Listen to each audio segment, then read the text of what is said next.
Assalamualaikum warahmatullahi wabarakatuh.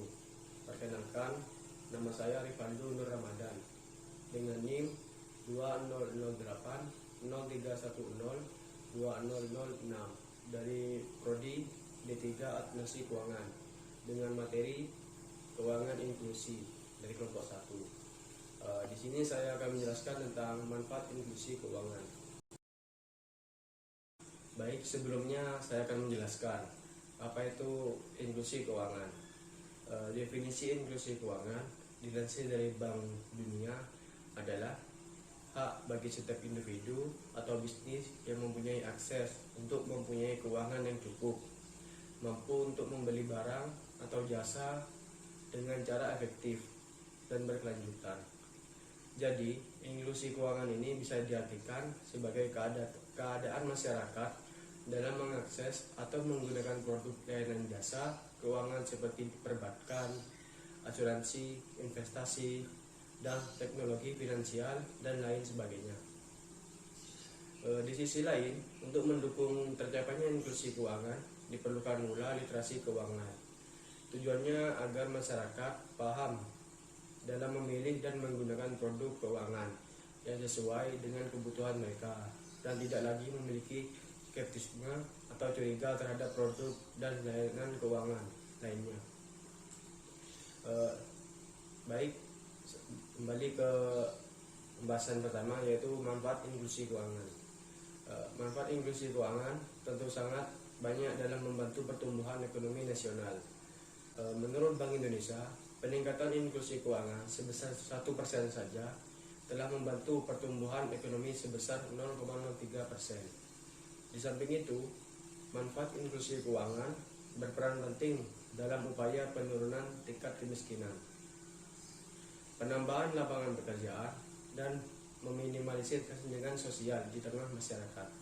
Sehingga dengan adanya inklusi keuangan, setiap lapisan masyarakat punya akses yang setara dalam penggunaan uang, layanan perbankan, dan teknologi dengan baik.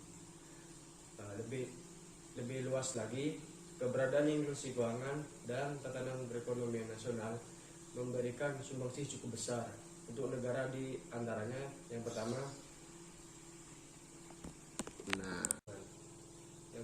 adalah membantu meningkatkan pemerataan ekonomi.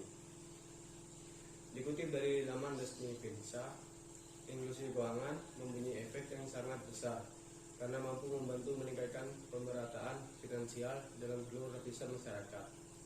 Jadi, setiap orang nantinya akan bisa menggunakan produk atau layanan jasa keuangan secara tepat dan akan mampu membantu meringankan masalah ekonominya, seperti dengan cara mengajukan pinjaman kepada bank yang akan digunakan untuk modal membangun usaha bisnisnya. Selain itu, ketika menghadapi kondisi finansial atau kesulitan finansial, mereka juga bisa menjual asetnya sehingga akan mampu menyelamatkan kondisi finansial mereka. Yang kedua adalah memberikan pemahaman pada masyarakat. Ketika masyarakat sudah bisa mengakses produk atau layanan keuangan, maka hal tersebut tentunya sangat bermanfaat untuk kehidupan mereka. Sebagai contoh, masyarakat akan lebih paham tentang bagaimana cara mengelola kondisi keuangannya dengan baik dan mereka bisa membuka rekening bank jika ingin menabung. Selain itu, masyarakat juga bisa melakukan investasi jika ingin memiliki passive income. Sehingga inklusi keuangan mampu meningkatkan pemahaman dan kesadaran masyarakat terkait pengelolaan kondisi finansialnya. Yang ketiga ada mempersiapkan rencana keuangan dengan baik. Inklusi keuangan juga mampu memberikan kesempatan pada setiap orang untuk bisa menyiapkan rencana keuangannya secara matang. Contoh, orang tua bisa membuka tabungan di bank atau mengikuti asuransi tertentu untuk menyiapkan dana pendidikan anaknya kelak. Adanya kemudahan untuk mengakses layanan keuangan ini akan memudahkan setiap orang dalam menyiapkan rencana keuangannya di masa depan, sehingga akan menguntungkan mereka di masa depan. Untuk itu, cobalah untuk mencari tahu produk atau layanan keuangan yang mampu membantu Anda untuk bisa menyiapkan rencana keuangan secara tepat. Yang keempat ada meningkatkan pertumbuhan ekonomi negara.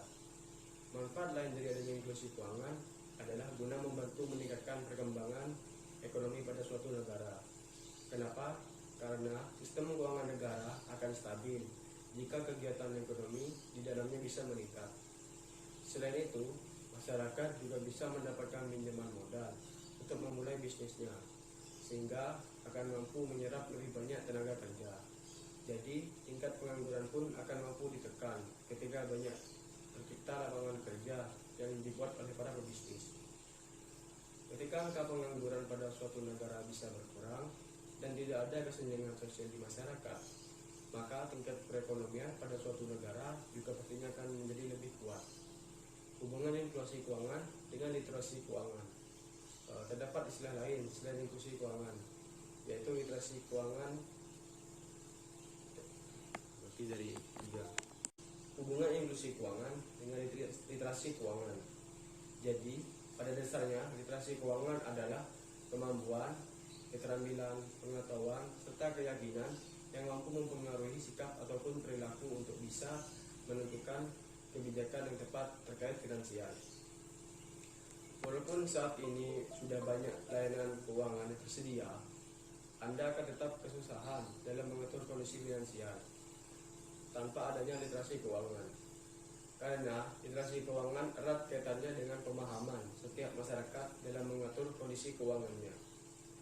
Sebagai contoh, jika ada orang yang hendak melakukan kegiatan investasi, namun tanpa dibantu pemahaman tentang instrumen investasi yang dipilihnya, tentu orang tersebut akan kesulitan dalam memulainya.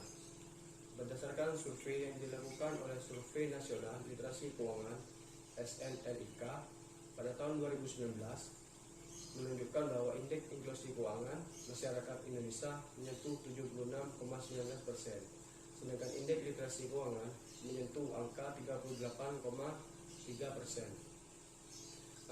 Angka ini dinilai mengalami peningkatan jika dibandingkan dengan hasil survei yang sebelumnya pernah dilakukan oleh OJK pada tahun 2016 lalu. Ketika itu, indeks inklusi keuangan masyarakat Indonesia menyentuh 67,8%, sedangkan literasi keuangan hanya menyentuh 29,7%. Ketika banyak masyarakat mempunyai literasi keuangan yang baik, maka mereka secara otomatis juga mampu memilih layanan keuangan yang tepat untuk dirinya, sehingga mereka bisa memanfaatkan layanan dan juga produk keuangan yang sesuai dengan kemampuan dan keperluannya untuk menghindari risiko yang tidak diinginkan, seperti penipuan atau terjadi utang. Selanjutnya yang kelima ada meningkatkan efisiensi ekonomi. Yang keenam ada mendukung stabilitas sistem keuangan. Yang ketujuh ada mengurangi shadow banking atau irresponsible finance. Yang kedelapan ada mendukung pendalaman pasar keuangan. Yang kesembilan ada memberikan potensi pasar baru bagi perbankan. Yang ke-10 ada mendukung peningkatan Human Development Index atau HDI Indonesia, berkontribusi positif terhadap pertumbuhan ekonomi lokal dan nasional yang sustain dan berkelanjutan, mengurangi kesenjangan inequality dan likuiditas low income trade, sehingga dapat meningkatkan kesejahteraan masyarakat yang pada akhirnya berujung dengan pada penurunan tingkat kemiskinan. Dari sisi OJK, inklusi keuangan memiliki 3 hal penting bagi perekonomian, yaitu yang pertama ada meningkatkan kesenjangan masyarakat, yang kedua ada mendorong proses pemulihan ekonomi nasional, dan yang terakhir mendukung daya tahan ekonomi masyarakat dalam kondisi apapun.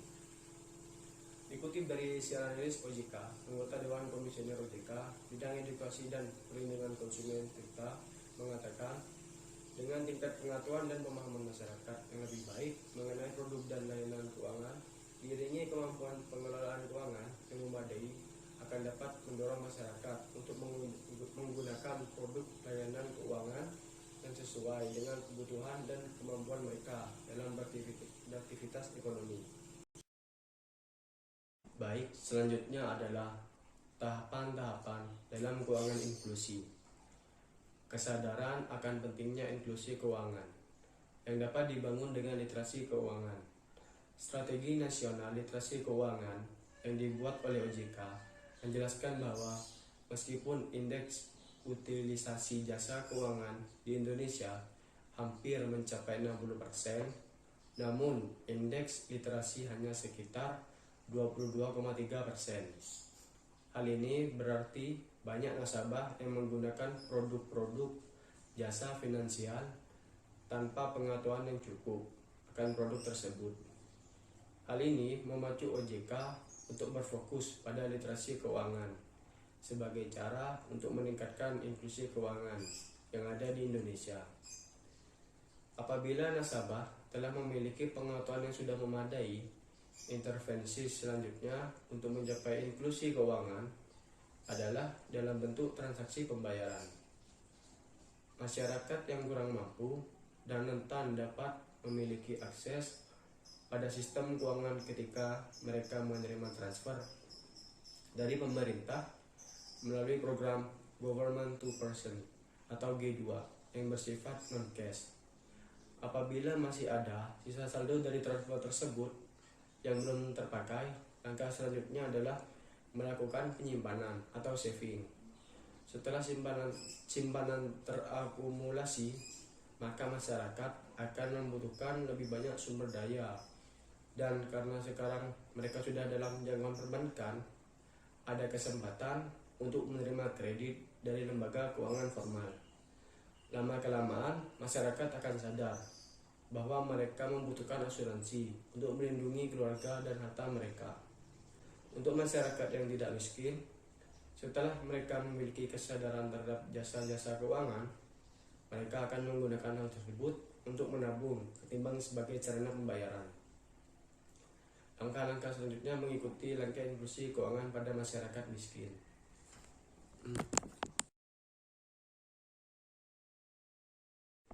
Baik, itu saja penjelasan dari saya. Bila ada kekurangan atau salah kata, mohon dimaafkan. Terima kasih. Wassalamualaikum warahmatullahi wabarakatuh.